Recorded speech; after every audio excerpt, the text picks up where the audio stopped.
Sebelum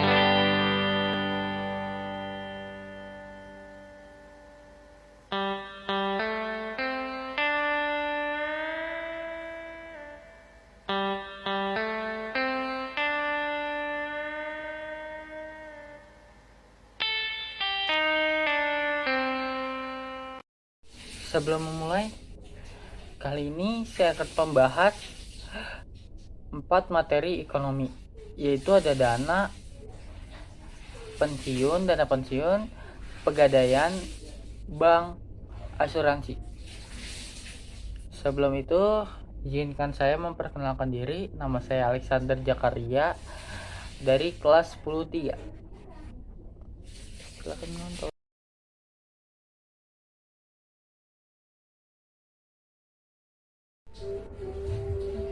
Pengertian bank sentral. Apa itu bank sentral? Bank sentral adalah lembaga yang bertanggung jawab untuk mengatur keuangan di suatu negara agar tetap stabil. Kalau di Indonesia, bank sentralnya adalah Bank Indonesia. Nah, kalau di negara lain, contohnya ada Bank Negara Malaysia sebagai bank sentral di Malaysia, dan ada juga Monetary Authority of Singapore sebagai bank sentral di Singapura. Sejarah bank sentral. Nah, sebenarnya pengguna alat pembayaran dan sistem perbankan itu udah ada sejak periode sebelum Masehi. Ya, masih sangat sederhana pastinya. Pada saat itu orang-orang Mesir melakukan pembayaran menggunakan logam seperti emas, perak, dan perunggu dan sejenisnya. Seiringnya waktu, pengguna logam mulai menurun karena sumber daya alamnya pun terbatas. Dari sinilah mulai didirikan bank-bank profesional di Eropa Selatan, dan Eropa Tengah. Kira-kira terjadi di abad pertengahan, sistem moneternya sendiri masih dikontrol oleh pemerintah, terutama soal mata uang. Namun, bank tetap punya wewenang untuk mengeluarkan, meminjamkan, dan mentransfer uang tanpa kontrol langsung dari pemerintah. Pada tahun 1609 didirikan bank transfer publik, yaitu Amsterdam Wisbank di Belanda. Tujuan untuk mengkoordinasi sistem moneter. Berdirinya bank transfer pertama ini memicu pendirian bank lain di Hamburg, Venesia, dan Nuremberg. Bank-bank ini menawarkan fasilitas pembayaran internasional tanpa menggunakan uang tunai. Nah, di tahun 1694 mulai muncul tuh bank sentral di Inggris yang diperkasai oleh Charles Montagu, namanya Bank of England. Bank inilah yang menjadi model dasar berdirinya bank sentral di segala penjuru dunia. Sepanjang abad ke-19, bank sentral mulai didirikan di berbagai negara belahan Eropa. Contohnya ada Napoleon Bonaparte yang mendirikan Banque de France pada tahun 1800 guna meningkatkan pembiayaan perangnya. Setelah itu disusun berdirinya Bank Sentral Finlandia 1812 dan Bank Sentral Australia 1920. Di Indonesia sendiri, sejarah bank sentral bermula dari berdirinya DJVASCE Bank atau DJB yang dibentuk Belanda pada tahun 1828. Tujuan didirikan DJB adalah untuk mengatasi masalah ekonomi yang menimpa koloni Hindia Belanda. Selama DJB berjalan, bank ini mampu menyelesaikan masalah moneter dan menerapkan standar nilai tukar emas. Nah, setelah Indonesia merdeka, baru DJB diambil alih oleh pemerintah Indonesia dan diubah namanya menjadi Bank Indonesia pada tahun 1952. Bank Indonesia baru ditetapkan sebagai bank sentral lewat Undang-Undang Nomor 23 Tahun 1999. Tujuan bank sentral. Setiap negara memiliki bank sentralnya masing-masing, bertanggung jawab untuk menjaga stabilitas nilai mata uang stabilitas sektor perbankan, dan keseluruhan sistem finansial di negara tersebut. Tujuan Bank Indonesia sendiri sebagai bank sentral di Indonesia berdasarkan Undang-Undang RI nomor 3 tahun 2004 pasal 7, yaitu mencapai dan memelihara kestabilitasan nilai rupiah. Nilai rupiah yang stabil ini dilihat dari dua aspek, yaitu A. Aspek nilai rupiah terhadap harga barang dan jasa yang diukur dengan inflasi. B. Kestabilan nilai rupiah terhadap mata uang asing yang diukur dengan nilai tukar atau kurs. Tugas dan wewenang bank sentral apa aja sih? Bank sentral tentunya memiliki tugas dan wewenang agar tujuan yang dimiliki bisa tercapai. Bank Indonesia sendiri sebagai bank sentral di Indonesia memiliki tugas dan wewenang yakni sebagai berikut. 1. Menetapkan dan melaksanakan kebijakan moneter. 2. Mengatur menjaga kelancaran sistem pembayaran. Yang ketiga, menjaga stabilitas sistem keuangan. Dan yang keempat, mengelola cadangan devisa. Dan yang terakhir, 5. Memberikan dukungan fiskal dan untuk pemerintah. Peran Bank Indonesia dalam sistem pembayaran: 1. Sebagai regulator, 2. Sebagai operator, 3. Mengatur perizinan, 4. Mengatur pengawasan, dan yang terakhir sebagai fasilitator. Contoh bank sentral di dunia ada Federal Reserve System dari Amerika Serikat dan Eropa Central Bank dari Uni Eropa, Bank of Japan dari Jepang, dan yang keempat Bank of England dari Inggris, dan yang kelima People Bank of China dari Tiongkok, Reserve Bank of India dari India, Reserve Bank Kanada dari Kanada, Reserve Swiss National Bank dari Swiss, dan Reserve Bank of Australia dari Australia, dan yang terakhir adalah Bank Indonesia ya dari Indonesia. Bank Indonesia singkatannya di BI, didirikan pada tahun 1953. BI bertanggung jawab untuk menjaga stabilitas nilai tukar rupiah, mengatur pasokan uang hingga menjaga stabilitas sistem keuangan Indonesia.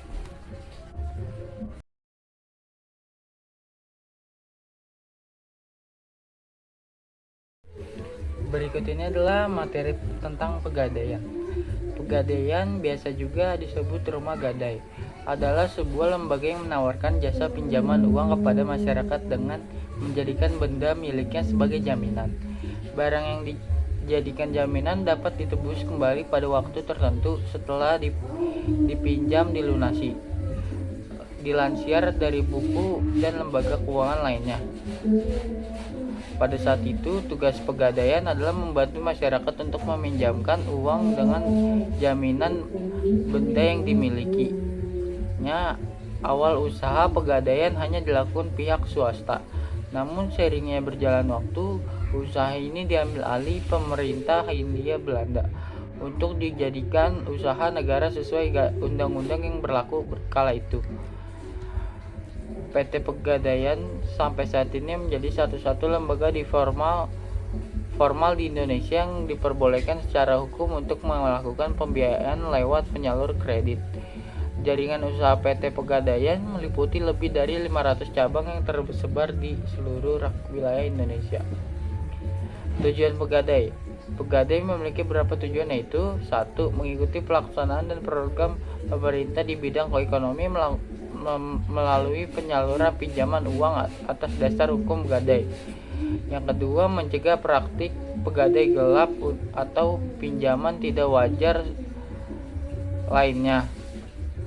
Yang ketiga, gadai syariah memiliki efek jaringan pengamannya sosial, yaitu penjaminnya bebas bunga sehingga masyarakat butuh dana mendesak tidak lagi dijerat pinjaman berbasis bunga. Dan yang keempat, membantu orang-orang yang membutuhkan pinjaman dengan syarat yang mudah. Manfaat pegadaian tidak hanya memberi manfaat bagi nasabah, tetapi juga bagi pihak usaha pegadaian. Berikut manfaatnya adalah: bagi nasabah, tersedianya dana dengan prosedur relatif lebih sederhana cepat dibanding kredit perbankan. Selain itu, nasabah yang juga mendapat fasilitas penitipan barang yang aman dan dapat dipercaya. Bagi perusahaan pegadai, mendapatkan penghasilan dari sewa mobil yang dibayarkan nasabah. Yang kedua, penghasilan bersumber dari ongkos yang dibayarkan nasabah. Dan yang ketiga, pelaksanaan misi PT Pegadaian sebagai BUMN yang bergerak di bidang pembiayaan dan adalah memberi bantuan kepada masyarakat yang memerlukan dana dengan prosedur relatif sederhana. Jenis pegadaian dibedakan menjadi dua jenis, yakni pegadaian syariah dan konvensional. Keduanya memiliki karakteristik masing-masing. Berikut penjelasan yang dikutip dari bank atau lembaga. Pegadaian syariah adalah suatu wadah untuk menjaminkan barang berlandaskan dasar syariat Islam. Pada dasarnya, produk berbasis syariah memiliki karakteristik seperti tidak menerapkan bunga karena riba. Barang yang dijadikan jaminan dalam jadi syariah biasanya memiliki nilai ekonomis sesuai jumlah uang yang akan dipinjam. Pegadaian syariah mulai beroperasi sejak 2003 sampai Oktober 2015. Jumlah gerai pegadaian syariah mencapai 611 cabang di seluruh Indonesia. Dalam ketentuan, apabila pengembalian dana oleh peminjam melewati batas waktu akad, barang jaminan akan dijual ke masyarakat. Nasabah atau peminjaman uang tidak akan dikenakan bunga, melainkan jasa penitipan barang jaminan. Dan yang kedua, pegadai konvensional adalah wadah untuk menjaminkan barang agar mendapat uang menebus kembali setelah jangka waktunya terlewati. Pegadaian konvensional biasanya menentukan bunga atau sewa modal berdasarkan jumlah pinjamannya. Apabila pengembalian pinjamannya melebihi batas waktu, barang jaminan akan dilelang kepada masyarakat. Contohnya, jika kita datang membawa emas sebagai barang yang akan digadaikan, emas tersebut akan ditaksir harganya dan diputuskan jumlah uang pinjamannya. Pinjaman ini dikarenakan bunga misalnya 1,15% per 2 minggu atau 2,3% per bulan, lalu menjadi 3,45% per hari 45 hari atau 4,6% per bulan, dan seterusnya.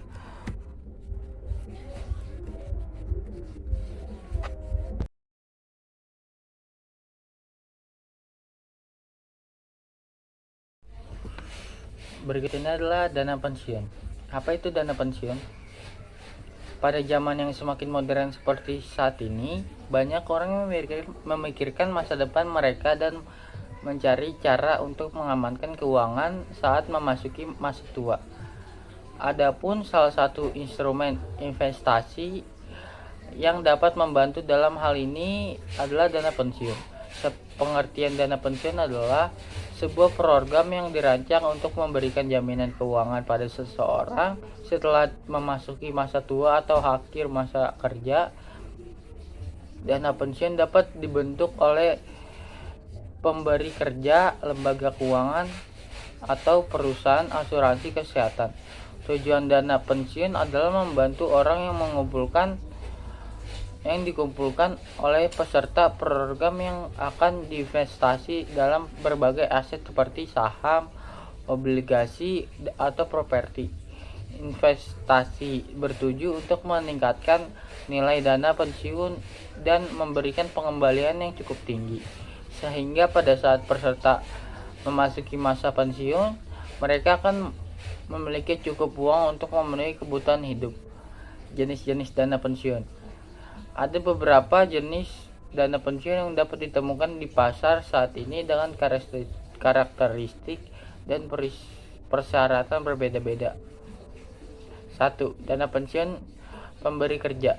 Program pensiun yang satu ini diberikan oleh perusahaan atau pemberi kerja yang dikelola untuk karyawan. Dalam program ini, pemberi kerja akan memperoleh kontribusi dan karyawan dan juga menyumbangkan jumlah dana. Biasanya program ini memiliki persyaratan dan kebijakan yang berbeda-beda tergantung pada perusahaan yang menawarkannya. Beberapa perusahaan yang meminta karyawan untuk menunggu beberapa tahun sebelum mereka dapat berpartisipasi dalam program pensiun. Sementara itu ada juga perusahaan yang memberikan kesempatan untuk segera bergabung setelah karyawan resmi menjadi bagian dari perusahaan. Dan yang kedua, dana pensiun lembaga keuangan. Jenis berikutnya yaitu ada program yang ditawarkan oleh lembaga keuangan seperti bank atau perusahaan investasi. Dalam program ini, peserta pensiun akan menyetor sejumlah dana dan lembaga keuangan akan mengelola investasi tersebut. Program dari lembaga keuangan ini biasanya menawarkan fleksibilitas yang lebih besar dibanding dengan jenis dana pensiun pemberi kerja. Sebagian contoh, peserta pensiun dapat memilih jenis investasi yang mereka inginkan dan mengubah portofolio sesuai dengan perubahan kondisi keuangan. Dan yang ketiga, dana pensiun asuransi kesehatan. Jenis yang terakhir yaitu program yang ditawarkan oleh perusahaan asuransi kesehatan. Di dalam program ini, peserta akan membayar premi untuk asuransi kesehatan dan sebagai dari premi tersebut akan diinvestasi sebagai dana pensiun. Di samping itu, program pensiun asuransi kesehatan juga menawarkan keuntungan ganda. Selain memberikan jaminan keuangan di masa pensiun, peserta juga akan memiliki perlindungan kesehatan yang diperlukan selama mereka masih kerja atau bahkan setelahnya. Fungsi dana pensiun. Dana pensiun memiliki beberapa fungsi penting dalam kehidupan karyawan perusahaan dan penyelenggaraan program itu sendiri. Yang pertama, bagi karyawan. Bagi karyawan, dana pensiun adalah sebuah bentuk investasi jangka panjang yang memberikan penghasilan setelah mereka memasuki masa terakhir jabatan. Program pensiun ini dapat membantu karyawan merencanakan keuangan dan memastikan bahwa mereka memiliki dana yang cukup untuk memenuhi kebutuhan di masa depan. Dan yang kedua, bagi perusahaan. Bagi pemberi kerja, dana pensiun adalah cara untuk menawarkan manfaat pekerja dan memperkuat ikatan antara perusahaan dan karyawan. Pasalnya, program pensiun yang solid dapat membantu perusahaan mempertahankan karyawan dan memperoleh reputasi baik di mata publik. Dan yang ketiga, bagi penyelenggara. Terakhir, bagi penyelenggara program, dana pensiun adalah sumber pendapatan yang stabil untuk jangka panjang. Program pensiun yang sukses dapat membantu penyelenggaraan untuk memperoleh reputasi baik di mata peserta dan mendorong orang lain untuk bergabung. Namun penyelenggara program juga harus memastikan bahwa mereka mengelola dana pensiun dengan hati-hati dan efisien agar dapat memberikan pengembalian optimal. Contoh dana pensiun berikutnya adalah satu perhitungan dana pensiun untuk memperjelas bagaimana program ini dapat membantu seseorang merencanakan keuangan hari tua. Misalnya, seorang karyawan yang berusia 30 tahun ingin menginvestasikan uang mereka dalam program pensiun pemberi kerja. Pemberi kerja mereka menawarkan program pensiun dengan persyaratan berikut. Satu, karyawan harus menyetor 5% dari gaji mereka ke program pensiun setiap bulan. Dan yang kedua, pemberi kerja akan memberikan kontribusi sebesar 5% dari gaji karyawan tiap bulan. Cukup aja.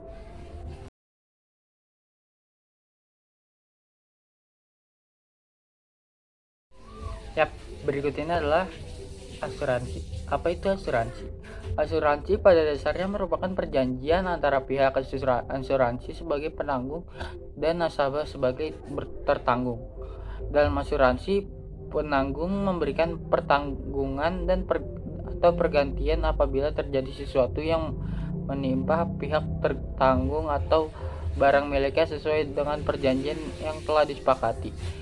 Singkatnya, perusahaan asuransi memberikan pergantian kepada nasabah jika terjadi hal yang tidak diinginkan. Sementara itu, nasabah sebagai tertanggung juga harus melaksanakan kewajiban yakni membayar iuran premi asuransi sesuai perjanjian. Tujuan memiliki asuransi bukan tanpa alasan orang memiliki asuransi. Pasalnya, kepemilikan asuransi bertujuan untuk 3 hal di bawah ini. 1. Melindungi kehidupan dan proteksi aset. Yang kedua, memberikan perlindungan finansial dan keamanan jangka panjang. Dan yang ketiga, mengurangi dampak kerugian akibat kejadian tak terduga. Manfaat memiliki asuransi. Asuransi juga membawa manfaat perlindungan dari berbagai aspek kehidupan. Tidak hanya finansial, aspek seperti kesehatan jiwa, bahkan pendidikan dan pensiun pun merasakan manfaat dari asuransi. Lihat penjelasan di bawah ini. 1. Perlindungan finansial, yaitu adalah bencana alam, kecelakaan, dan kejadian yang tidak terduga lainnya.